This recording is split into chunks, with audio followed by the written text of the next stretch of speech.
synes jeg ikke, der er særlig mange dårlige ting ved min uddannelse.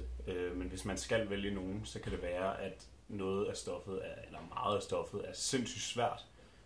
Og det betyder, at man aldrig helt har nok tid til at sætte sig ind i det. Og det gør, at nogle gange, at nogle af tingene bliver man nødt til at lære sådan lidt overfladisk i forhold til, hvad man gerne vil. Fordi emnerne er så store og komplekse, at for at sætte sig helt ind i dem, så vil det tage alt for lang tid, som man slet ikke har.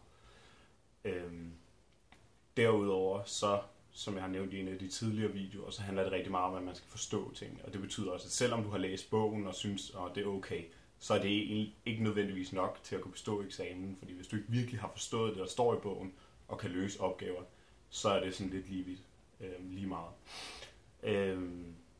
Derudover så, ja, min uddannelse bygger rigtig meget på fysik og matematik, og matematikdelen, den ligger sådan en meget god forlængelse af gymnasiet, hvorimod at jeg synes fysikdelen, den tager et ret stort spring i forhold til niveauet. Niveauet i gymnasiet er ikke særlig højt i forhold til det, vi bliver undervist i på universitetet. Så det kan godt være svært lige at komme ind i til at starte med.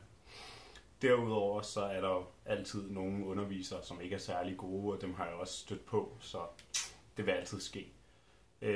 Den sidste ting, jeg havde tænkt over, det var, at når man nu har så meget frihed, som man har på min uddannelse med at vælge kurser og sådan noget, så kan det jo ske, at man vælger et dårligt kurs, hvilket jeg også var udsat for selv, hvor jeg blev nødt til at droppe kurset, fordi at, jeg synes ikke, det var særlig godt. Men generelt så er der ikke særlig mange dårlige ting.